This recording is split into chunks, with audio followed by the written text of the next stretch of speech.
Hoy fueron publicadas en Twitter fotos y videos de un terrorista de origen australiano que posa con dos cabezas de lo que podrían ser soldados sirios decapitados por yihadistas del Estado Islámico. Un depósito lleno de cabezas, escribió en Twitter un amigo del que la sostiene. Si alguien quiere órganos, por favor no tengan pena en pedirlos. Me encantaría ayudarlos con partes del cuerpo, añade el mensaje. Por otra parte, todas las mujeres de entre 11 y 46 años que residan en la ciudad iraquí de Mosul y en sus alrededores tendrán que someterse a una mutilación genital por decreto religioso. El edicto o fatwa estaría a punto de implementarse por el autoproclamado Estado Islámico que controla casi la tercera parte de Irak, según el grupo de derechos humanos Hammurabi. Sin embargo, medios de prensa occidentales están cuestionando la autenticidad de la fatwa. La versión del edicto que circula en Internet tiene errores en la escritura del árabe y aparece firmado por el Estado Islámico de Irak y el Levante, un nombre que ese grupo terrorista dejó de utilizar desde que se autoerigió en califato, reportó la BBC. De ser cierta la fatwa, afectaría a 4 millones de mujeres, según Jacqueline Babcock, la segunda funcionaria de la ONU en Irak. Serían las propias mujeres que trabajan al servicio del califato las encargadas de velar porque se cumpla la medida. El profesor Daniel Álvarez enseña religiones, analista de temas del Medio Oriente.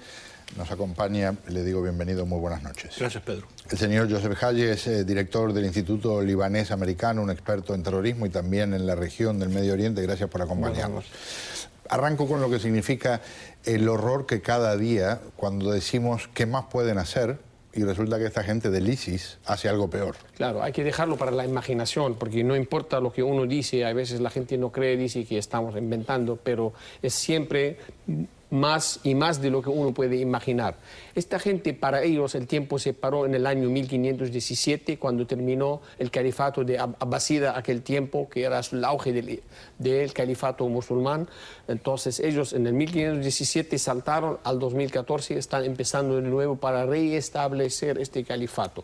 Pero hasta aquel tiempo, en los años 1500, cuando había el califato, no había estas atrocidades, porque lo que están haciendo no tiene nada que ver ni con religión, no tiene nada que ver con el orden público, todo lo que tiene es odio y matar al ajeno, no importa quién es.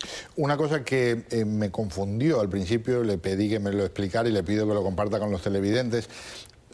Son sunitas, o sunis, como se les diga, sunis, y entonces han atacado despiadadamente a los chiíes o chiitas, pero también en los últimos días se ha reportado que han destruido templos sunis.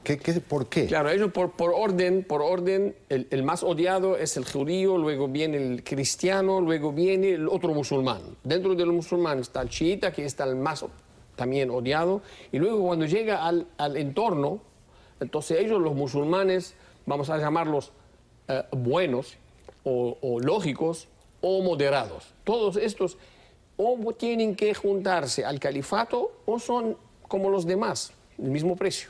O sea, parejo. Aunque enemigos como si fueran cristianos o judíos. ¿Le sorprende, profesor, la magnitud de la barbarie? No, de este tipo de personas. Y este trend, ¿no? Esta forma de actuar, la empezó Abu Musab al-Zarqawi, que era emir de Al-Qaeda en Irak, de origen jordano. Pero las atrocidades, las decapitaciones de violencia contra suníes y contra shia era tan grande, tan mortífera, que Al-Qaeda le dice, tienes que parar de hacer todo esto. Lo que este ISIS está haciendo, recogiendo la página de Abu Musab al-Zarqawi y está cometiendo estas atrocidades. Como dijo Joseph, Pedro, esta gente ven a un suní que no se alinea con la posición de ellos como un apóstata y por lo tanto mayor enemigo de ellos que un cristiano o un judío. Fíjate con la mente de ellos cómo trabaja. Y para ellos, de acuerdo a su interpretación de la religión, todo es lícito, mientras la meta no vaya a favor de la meta de ellos. Así que estamos viendo unas cosas tenebrosas y vamos a ver quizás cosas que no hemos visto en la pantalla todavía y se verán en el futuro. Esta gente no tiene ningún tipo de piedad, ningún tipo de corazón y no son verdaderamente musulmanes, porque no creo, Joseph, que ningún musulmán, que son las víctimas de esta gente, esté cometiendo Están en buena hablando ahora conciencia de fuerzas comunes. Lo triste es que va a haber gente en el mundo, un cierto porcentaje pequeño, que se va a aliar con esa gente. Claro. Y el problema es que lo que necesita son muy poca gente para implementar el desorden y la violencia en cualquier país del mundo. La meta de ellos, el próximo es Jordania. Y todos sabemos, cuando estaba Abu Musab al-Zarqawi en Jordania, eran 12 personas y tuvieron tiempo la autoridad jordana para poder ponerlo en control. Cuando se le llega más ayuda, más voluntarios de otros países, ahí cuando llega el peligro también. Le quiero contar enseguida estoy con usted, profesor, pero le quiero comentar una cosa a nuestros televidentes para poner en perspectiva, porque a veces hablamos de lo que pasa en Irak, en Siria. Lo que les voy a decir no tiene que ver en términos de la superficie territorial, sino de población. Imaginen por un momento que de West Palm Beach al sur, toda la población estuviera bajo el control de personas de esta capacidad extremista, de esta brutalidad terrorista. Que todo lo que ustedes ven todos los días, aquí en el condado de Miami-Dade, en Broward y en el de Palm Beach, estuviera supeditado a gente que hace lo que están haciendo estas personas en Irak. Perdón, no, quería decir era como Al-Qaeda repudia a Abu Musab al-Zarqawi, de cierta manera, ha repudiado a este grupo y se ha separado completamente, lo están condenando. Así que Al-Qaeda condena a este grupo por su violencia, te dice qué tipo de calibre, calaña son esta gente de ISIS. Vámonos a la Franja de Gaza, arrancamos con este reportaje de nuestro compañero José Antonio Évora. En el 8º día de la incursión terrestre en Gaza, el gobierno de Israel acaba de aceptar una tregua humanitaria de 12 horas que comienza a las 7 de la mañana del sábado, hora de Tel Aviv, según informó el primer ministro Benjamín Netanyahu al secretario de Estado John Kerry. 5 civiles murieron hoy cuando varias organizaciones de Cisjordania, el otro territorio palestino fronterizo con el Estado de Israel, declaró el Día de la Ira en protesta por el ataque a una escuela que Naciones Unidas usaba como refugio para los desplazados por la guerra en Gaza. Policías encubiertos de Israel chocaron en las calles de Jerusalén con palestinos. Tel Aviv había declarado una alerta de posibles disturbios alrededor de la principal mezquita de la ciudad durante las oraciones de hoy como parte de las jornadas finales del Ramadán. El primer muerto fue un joven de 18 años a quien un colono israelí le disparó con su fusil cuando grupos de manifestantes lanzaban piedras contra su casa, según el diario El País. Al llegar, los soldados se recrudecieron los enfrentamientos y murió otro palestino de 22 años. Los 3 restantes perdieron la vida en tiroteos cerca de la ciudad de Hebrón. Y por cierto, las fuerzas de defensa de Israel revelaron detalles también de lo que están encontrando cuando llegan a casas habitadas por civiles. En inglés se le llama booby traps, es como básicamente se ponen explosivos para que si uno abre una puerta o levanta una ventana vuele en pedazos. Aquí hay detalles.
¿Qué me dice el profesor de la tregua?